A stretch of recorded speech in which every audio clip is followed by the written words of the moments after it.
नमस्कार और बहुत बहुत धन्यवाद मुझे यहाँ पर आमंत्रित करने के लिए। तो मैं यहाँ से शुरू करना चाहूंगा कि उत्तिष्ठत् जागृत प्राप्य वाराणि बोधत्, अर्थात उठो, जागो और तब तक जागो जब तक कि तुम्हें ध्येय की प्राप्ति न हो।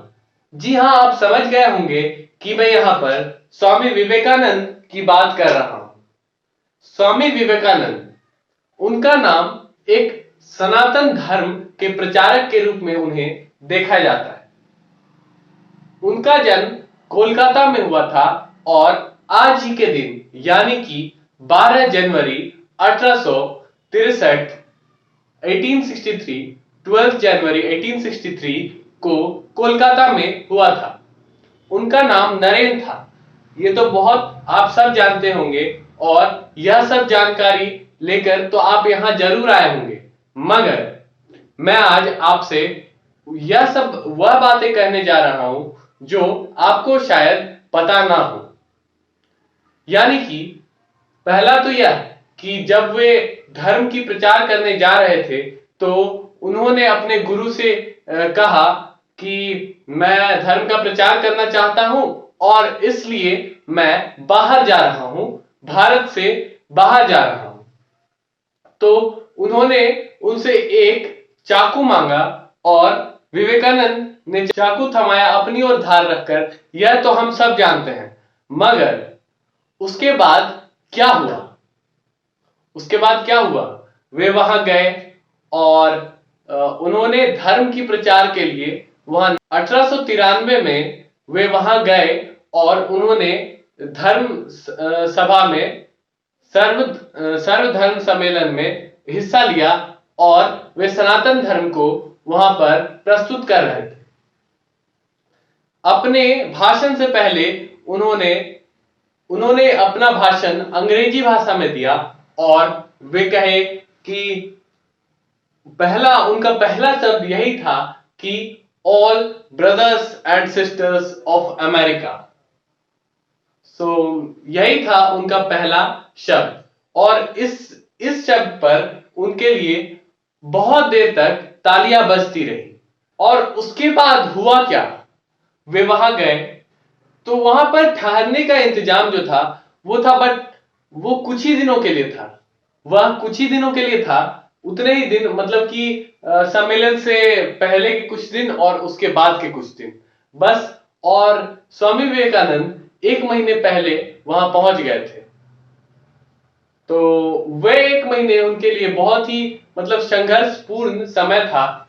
और उसके बाद वे सर्वधर्म सम्मेलन में हिस्सा लिया। उन्होंने सर्वधर्म सम्मेलन में हिस्सा लिया और वहां के बहुत सारे धर्म के बहुत सारे प्रचारक मौजूद थे।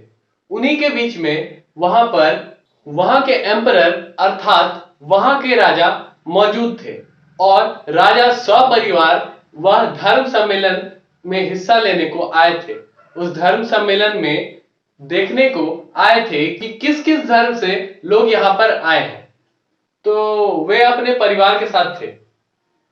उन्होंने धर्म सम्मेलन देखा और फिर सब अपने अपने स्थानों पर वापस चले गए। फिर राजा की जो पुत्री थी, जो उस एम्परर की जो पुत्री थी, उन्होंने कहा कि मुझे स्वामी विवेकानंद से शादी करनी है। उन्होंने कहा कि मुझे स्वामी विवेकानंद से शादी करनी है। तो इस पर उसके पिता ने कहा कि वह तो एक सन्यासी है और वह कैसे शादी कर सकते हैं? ऐसा हो ही नहीं सकता है, क्योंकि वह एक सन्यासी है और सन्यासी का जीवन इस दुनिया से बस बहुत दूर है और वे सन्यासी हैं। ऐसा तो हो ही नहीं सकता है। तो लेकिन अपनी पुत्री के जिद पर उन्होंने कहा ठीक है, मगर वे तो नहीं करेंगे, वे तो ना ही करेंगे, मगर मैं जरूर अपना पूरा प्रयास करूंगा और मैं उन्हें कहूंगा तुम्हारे बारे में, तुम्हारे इस प्रस्ताव के बारे में। तो राजा जो थे वे स्वयं जाकर उन्होंने कहा कि ऐसी बातें हैं और मेरी पुत्री जो है वह आपसे विवाह करना चाहती है। तो विवेकानंद ने कहा अच्छा ठीक है। उन्होंने कहा ठीक है, मगर पहले मुझे उनसे कुछ बातें करनी है। यानी कि ऐसा क्या उन्हें मुझ में पसंद आ गया जो कि वे मुझसे बिना बात किए ही मुझसे शादी करना चाहती है। तो राजा ने कहा ठीक है। तो ऐसा इंतजाम किया गया, बनाया गया, जिससे राजा की पुत्री थी और उसी समय वहां पर विवेकानंद भी थे। तो ऐसा हुआ कि स्वामी विवेकानंद ने पूछा कि आपको ऐसा मुझ में क्या पसंद आ गया जो कि आप मुझसे शादी करना चाहती हैं, और मुझसे आप शादी क्यों करना चाहती हैं? कोई मतलब अपना बिंदु हो तो बताइए। तो उन्होंने कहा कि मैं आपसे इसलिए शादी करना चाहती हूं क्योंकि मैंने आप सा तेज अभी तक किसी भी मनुष्य में नहीं देखा। तो उन्होंने कहा कि मुझे आप सा ही एक पुत्र चाहिए, इसलिए मैं आपसे शादी करना चाहती हूं। तो विवेकानंद जी ने कहा कि बस इतनी सी बात, इसलिए आप मुझसे शादी करना चाहती हैं, बस एक पुत्र के लिए? तो लो, उन्होंने कहा लो ठीक है, लो आज से मैं आपका पुत्र बन गया। और उन्होंने उसे पैर छूकर प्रणाम किया। तो जो उनकी जो सोच थी वह यहां दिखती है कि वह कितने ऊंचे सोच के व्यक्ति थे। ऐसा कोई व्यक्ति सोच ही नहीं सकता है कि वे उन्होंने कहा कि मैं आपको अपनी माता के रूप में स्वीकार करता हूं, आज से आप मेरी माता है और मैं आपका पुत्र हूं। और इसके साथ उन्होंने प्रणाम किया। तो ऐसा कोई सोच ही नहीं सकता है। ये मतलब दिमाग से बहुत ऊपर की बातें हैं। और यह तो पहली, और दूसरा यह था जिसे लगभग अधिकांश लोग जानते ही होंगे। दूसरा यह है कि जब वे इसी धर्म सम्मेलन में जब थे तो उन धर्म प्रचारक से उनकी दोस्ती हो गई। वे कुछ पढ़ रहे थे, वे दोनों एक ही कमरे में थे और वे कुछ पढ़ रहे थे। वे जो स्वामी विवेकानंद के जो मित्र थे वे कुछ पढ़ रहे थे। तो स्वामी जी ने पूछा कि, और वह किताब जो थी वह बहुत मोटी किताब थी और लगभग 700 के करीब पन्नों के साथ वह किताब बनी हुई थी। तो उन्होंने कहा कि यह आप क्या पढ़ रहे हैं? और तो उन्होंने कोई उत्तर नहीं दिया। फिर स्वामी विवेकानंद ने पूछा कि यह आप क्या पढ़ रहे हैं, यह कौन सी किताब है, क्या मैं जान सकता हूं? तो उन्होंने हंसकर कहा कि यह तुम्हारे समझ से परे है और ये हमारी भाषा की किताब है, तो तुम इसे नहीं समझ सकोगे। तो स्वामी विवेकानंद ने कहा ऐसा क्या है इस किताब में, लाओ मैं भी पढ़ता हूं। तो उन्होंने कहा तुम्हें तो यह भाषा आती ही नहीं, तो तुम यह कैसे पढ़ सकोगे?